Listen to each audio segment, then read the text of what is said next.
ben fai 10 anos, desde que se reuniron aquí en Galicia, por primeira vez a Team Week do Service Point da EIP-AGRI. A muller sempre me berra por dicir estas cousas.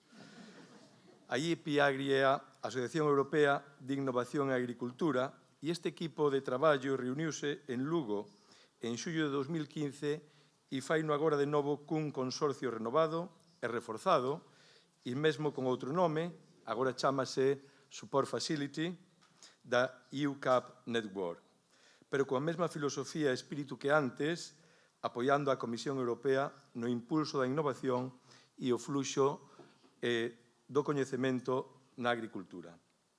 A Support Facility está composta por unhos 40 expertos de 15 países que hoxe tamén nos acompañan neste acto para homenaxear ao noso compañeiro Rafa, que foi quen conectou a todas estas institucións coa nosa universidade. E xa que os temos aquí, voulle dar a palabra ao seu coordinador, Pacôme Elouna, para que explique brevemente o rol da EIP-AGRI e da Support Facility no marco da PAC. Pacôme é enxeñeiro agrónomo coa especialidade de Economía Rural e Socioloxía e dirixe con gran acerto e mellor desempeño este grupo de traballo desde o ano 2013. Así que, Pacôme, thank you very much for coming. Hello. Sorry, I'll move a bit. Yeah. Thank you very much. My Spanish is not good at all, so I will not even try. Worse again is the Galician, that I don't know. So I will not try. So thank you very much for giving the opportunity to explain a bit. As we said, we are very much connected to Rafa. So I will explain later on how all of this started.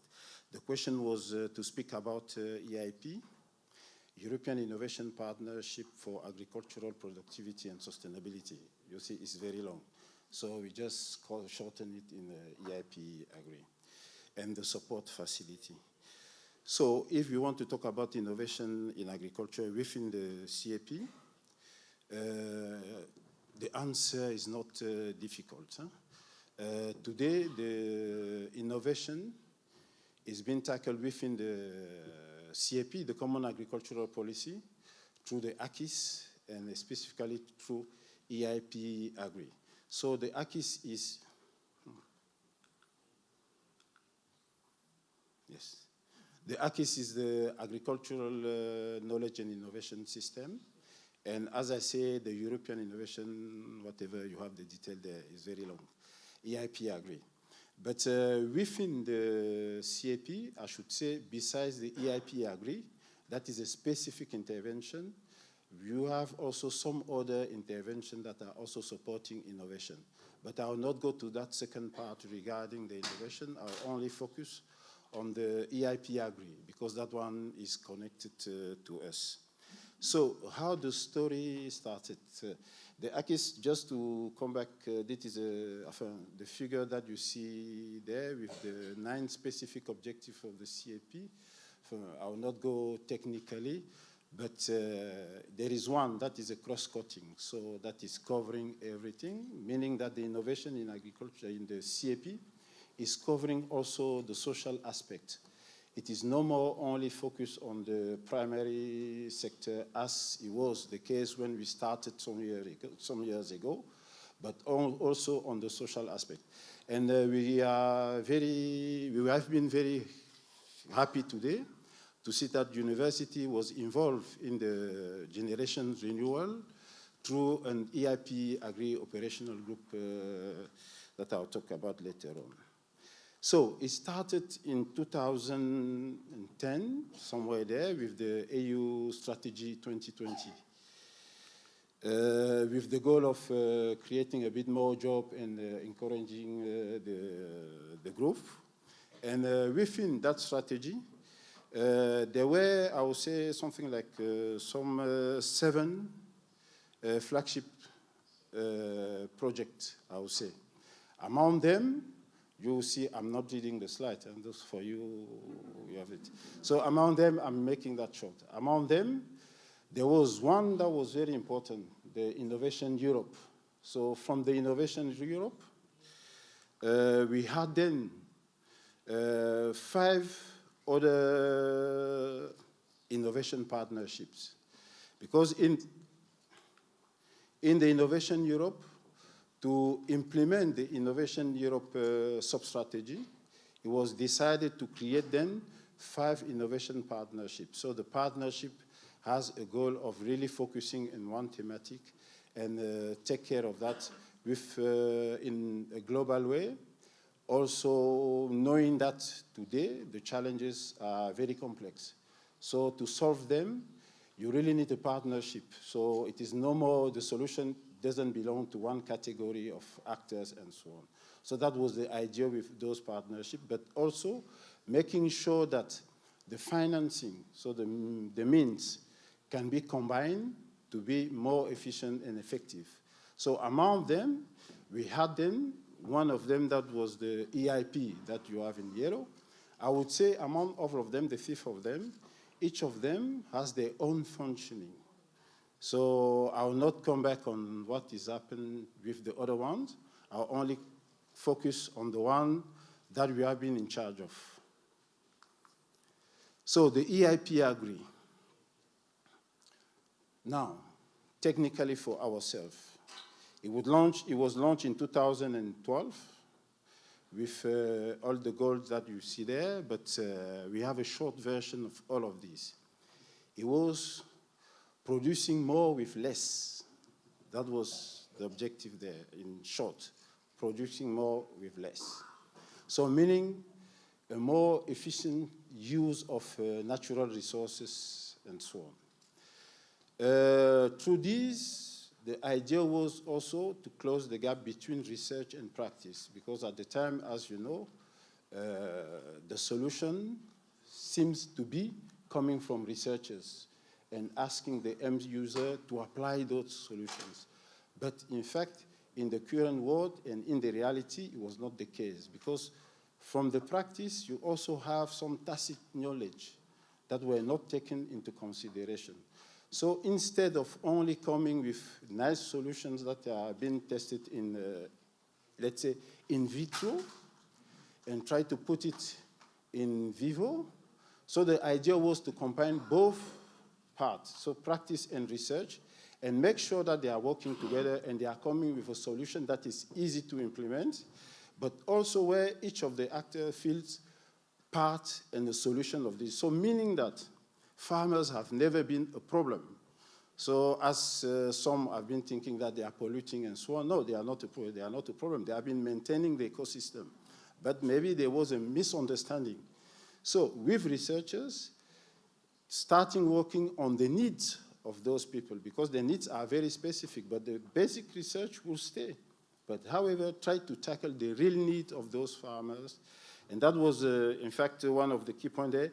This is what we call the interactive model. And EIP was then implemented through 2 mechanisms. On one side, the Common Agricultural Policy, the CAP, and on the other side, the research program, Horizon. So there was Horizon 20, and then Horizon Europe, and then the one we have now. But I will not go to Horizon, even we are also dealing with Horizon. I will only focus on the EIP, as it is part of, the part of EIP that is tackled by the CAP, because EIP is tackled on 2 pillars. One is from the research side, meaning the Horizon Europe program, and the other part is the CAP. And under the CAP, we have then what I was mentioning, the EIP operational groups that are multi-actor projects, but at very local level. And I think I will not go also in detail of that one because the approach are very different across Europe. In Spain, there is regional ones and then national ones. In some other countries, there are only regional ones or national ones. And the multi-actor approach project apply in Horizon also, that is at commission level.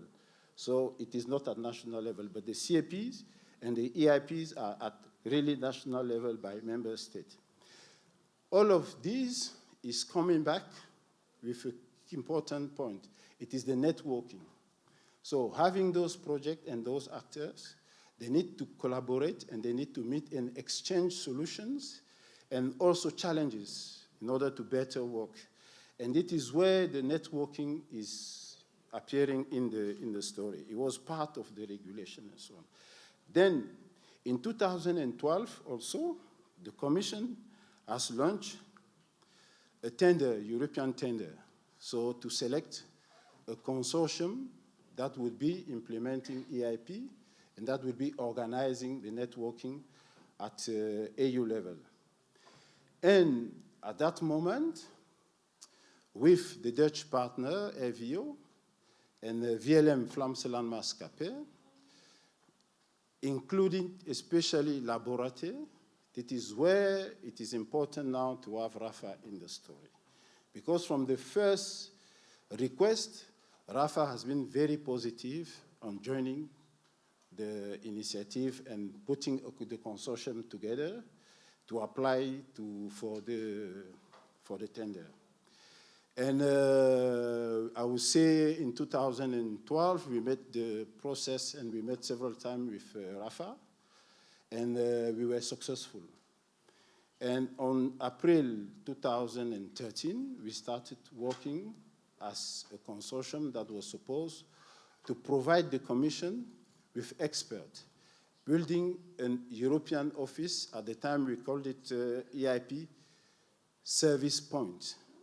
So we had a group of organizations. So I said the Vlaamse Landmaatschappij, so VLM, USC, Laborate, the French Chamber of Agriculture, PTG was a project management unit, a German partner, Justbox, a communication company, and also at the time EIC, Agricultural Research of Estonia, that is now today MECT. So we set up that consortium, and then we start working.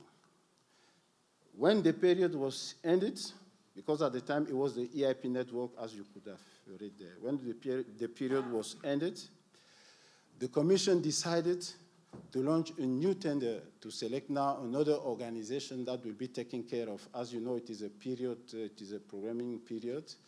So in 2021, the new period was open and the tender was again launched. So again, the same one, USC, Vlaamse Landmaatschappij, and the other ones. We extended the consortium and we biggered the consortium to reach more other parts of Europe. And we applied again. I should say there was no other candidate. So we were the only one. So there was, the other one was scared about the consortium and the good work that we have been doing. So nobody dared to apply. And the Commission selected us, not per default, but there was no candidate. So in October then, as you know, in the CAP at the time, you had two pillars. Huh? You have the pillar 1 and pillar 2, rural development, and there was a European network for rural development, and the EIP network that was partly dealing with CAP regarding the operational group and innovation, and then Horizon, that was a separate one. So in October, the Commission decided to merge both networks under the name EUCAP network. So the EIP network has disappeared, and it is also why the service point has disappeared and became the support facility for knowledge exchange and EIP. So with the same task, the task didn't change content-wise. So what is the EUCAP network today? It is the frame that we are being incorporated. In the EUCAP network, you would find 3 components that are also linked to what the CAP is dealing with.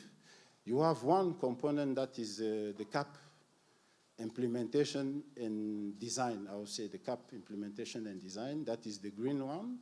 You have the innovation, and you will see that the name is knowledge, innovation, and knowledge exchange, including EIP. Then the question is, if there is already innovation in the first part, why European innovation again? It is just that the EIP is just a piece of the whole story in the CAP, because the innovation and knowledge exchange is being tackled through the ACIS, Agricultural Knowledge and Innovation System that I was mentioning, and there inside you have a lot of other intervention For instance, the one on the advisors, knowledge transfer and training and so on. This is another part, but I will not go in that one. I will stay in EIP because that one is a specific measure. The third component of the CAP, the AU CAP network, is then the evaluation. So how to monitor and evaluate the CAP. And as you see, each of them has a support facility. So for the CAP implementation, it is the contact point, the CAP implementation contact point that used to be the contact point of the European Network for Rural Development. And now the support facility for innovation and knowledge exchange, including EIP, that used to be the service point, but now it is EIP-AGRI support facility, and then the evaluation help desk. Then you have a cross-cutting component that is dealing with the logistics and communication. Normally on the website, for those who will be curious to go to the website, you will see all of this in detail. Now the support facility of the EIP now. As I said, the task didn't change. It is the same. It is embedded in the regulation. I will not go into detail, but you have the reference for the regulation. You can go and check further. What we do concretely now, you see the name is the CAP Europe Innovation Consortium. We have 17 organizations. Then you have the list of all organizations there coming from 14 member states. I'll try. We have Spain, we have Belgium, we have the Netherlands, we have Portugal, we have Austria, we have Estonia, we have Croatia, we have Hungary, we have Lithuania, we have Slovakia, and who I would have forgotten, Italy, France, Portugal, and Poland. Yes, I said already Portugal and Poland. So it is about 14 member states with 17 organizations. So the list of partners are there. But I know all my colleagues. I may not know that one. So then the management, there is a structure. That is there you have the structure of the support facility. It is divided according to the general objective of the CAP. So you have the division A, B, C. The D, the division A is dealing with ACIS, the cross-cutting matters. The head of that division is Sergio Dicescu, who is from Romania. He's not here today. The division B is dealing with, let's say, the economic-related matters, is coordinated by our colleague Zaborush, who is from Hungary. He's in the room. The division C is dealing with all environmental care issues. Is also coordinated by my colleague Céline, who is from the French Chamber of Agriculture. The division D, that is dealing with all rural, the socio-economic fabric of rural areas, is coordinated by our Brian colleague Bea, who is also in the room. Everybody knows her. And then the communication is coordinated by our colleagues Ina. Then at the management level, I have my deputy team leader who is also in the room, is Margarida Suarez de Ambargerida. Amba, I succeeded this time. So that is a full name. And my other colleague that is in charge of all administrative and financial matters, Celine, Maureen. She's also in the room, and myself. So the service, that is a summary of everything we're doing. It is from workshop, seminar, focus group. I would say there are two kinds of things. You have building knowledge and also sharing knowledge activities. And then besides that one, there is the database, the communication part, and so on. You have a summary there. So for last year, our work program is starting on the 1st of July and ending on the last day of June of the next year. So for the last working program, that are the key data. So we gathered in total about 885 participants. And I would say from 2013 till today, we gathered, if I do not mistake, 560 participants. It is a mix. You have the number of projects. There in the project, you have operational group, interact project, live project, because the knowledge doesn't stop with the format of the project or the innovation. It goes beyond the format of the project. And also the key target is, as I say, is normally the key target are the practitioners, so farmers, forest managers, and so on, but also researchers. You also see in the categories there who are the participants in all those events. Now, important. We come back to RAFA. So I made RAFA, as I said, in 2012.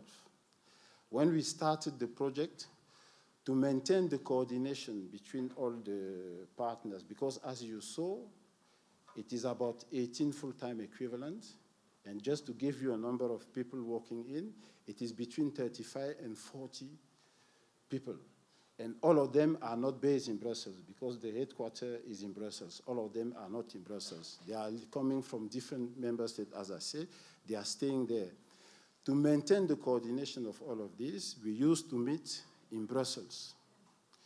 And one day, Rafa suggested that instead of meeting every time, everybody traveling to Brussels, maybe it would be good to apply the principle of Interreg. Because when we started this, we were coming from another Interreg project with Rafa. That was FACS, Interreg V4C. It was about land management and so on, and Rafa was also in that project. And then we say, it is true. Why don't we keep the strong collaboration that we have at the time, implementing the same principles? So meaning that there was a partner meeting every time. So that partner meeting, instead of calling that partner meeting, we will call it the team week that we are having will become a sort of partner meeting. So after the meetings in Brussels, during the steering committee, we decided that from now on, we will be moving the team week in the member state and in the partner location. And the first team week took place in Lugo some years ago, 10 years ago, and that is, I've been here 10 years ago. I hope I will not come back 10 years later. So we had then the first team week abroad here in Lugo. Mr. Rector, if I do not mistake, you mentioned that Rafa has planted a seed in Lugo here, but I will say he plants more seeds and even beyond Lugo. Because you see, we started this in 2010, we keep doing this, and we will still be doing this, thanks to Rafa. So therefore, I would like to say, to close, vivan os premios de Rafa. Thank you very much.